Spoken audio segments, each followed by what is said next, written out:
Hello and all, welcome to another episode of MMA Vision Analysis. This one we have more Joe Rogan comments on the notorious one, Conor McGregor. These comments are not much different from previous comments coming from Joe Rogan or any other person involved in the UFC, or whether it be a fighter, a commentator, ex-fighter, you name it.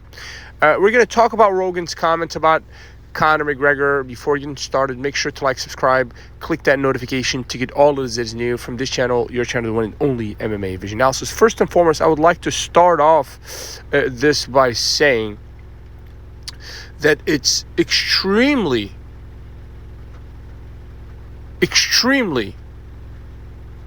difficult to be a superstar athlete, does not matter what field you compete in, and have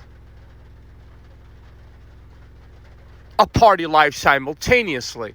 There have been great examples of talented athletes who did not last as long as they should have, just because of life outside of their field. Great examples that come to mind from other fields is a guy named Ronaldinho. He's a soccer player. This guy was notorious. Like a day or two before the soccer game, he would fly. He used to play for Barcelona, Spain, in Spain. So he would fly to Paris like a day or two before the game, and then he'd show up. He thought he was so good that he could do that. Eventually, that caught up to him, and Barcelona did end up letting him go at the age of 28. Now, 28 or 29, Ronaldinho was not old, but it was evident that he was gaining weight. He was not the player that he was like 4 or 5 years before that point. And his career really never looked the same after that. There was enough self-confidence for the guy to win all of the awards really in the world of soccer, but the hunger stopped, and his focus shifted to other places like partying, right? Which, look, I'm pretty certain everybody likes to enjoy themselves and have fun, but there is a limit to it. And that's why we talked about the importance of people in your life, people that you respect and listen to. Otherwise, if there's no rules, no guidelines to life, I think as human beings, we find ourselves in tricky situations like the one Conor McGregor finds himself in. Reach the highest of highs, and I don't want to say he's reached the lowest of lows. That's not the case. But his decisions are catching up to him. And he's only like 35, right?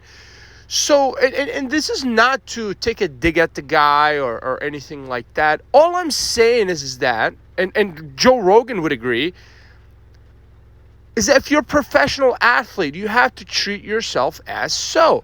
You're not a regular human being where there aren't any consequences. First and foremost, as a professional athlete, your body is what pays the bills. So that machine has to be taken care of like a Formula One vehicle. Probably even more, obviously, you are a human being. So you have to be so on point with everything in order for you to compete against the very best.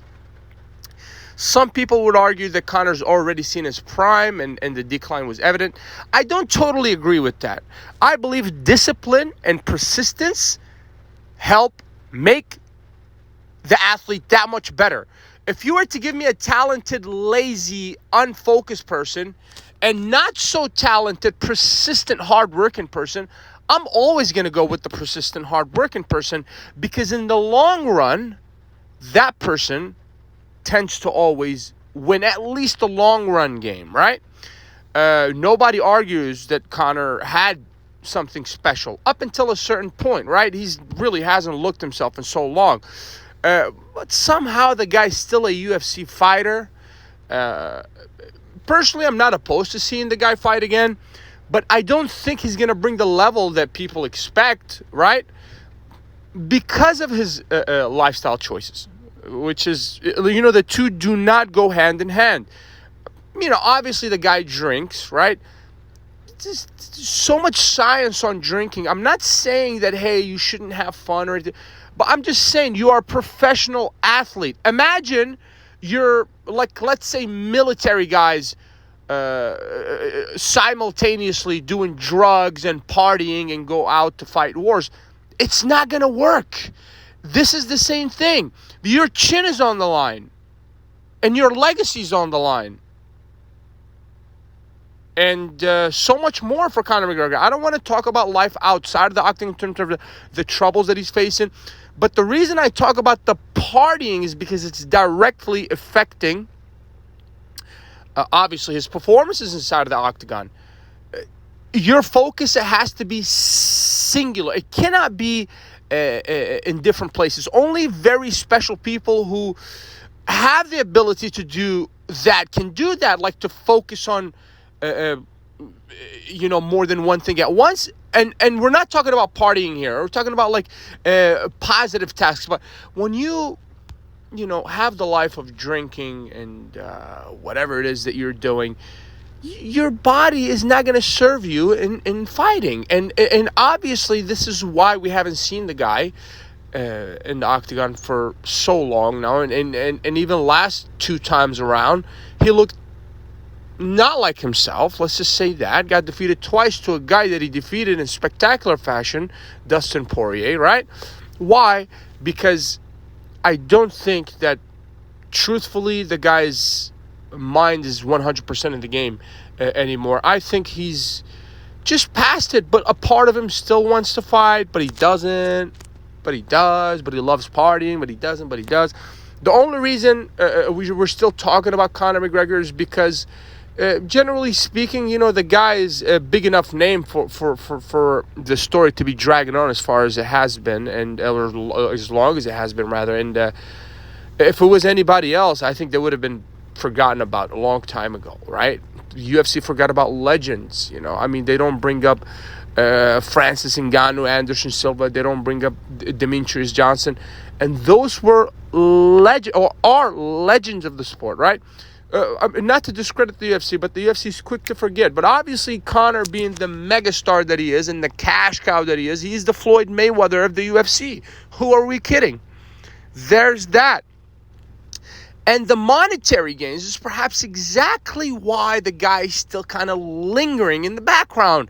It's just too much money in a Conor McGregor fight for this guy to just kind of walk away at the age of 35, which I can understand the confusion that could arise, but at the end of the day, obviously Joe Rogan talks about all of that we just mentioned, and, in his own way, and he talks about partying and fighting. It's just, the two just don't go together, or any other sports for that matter.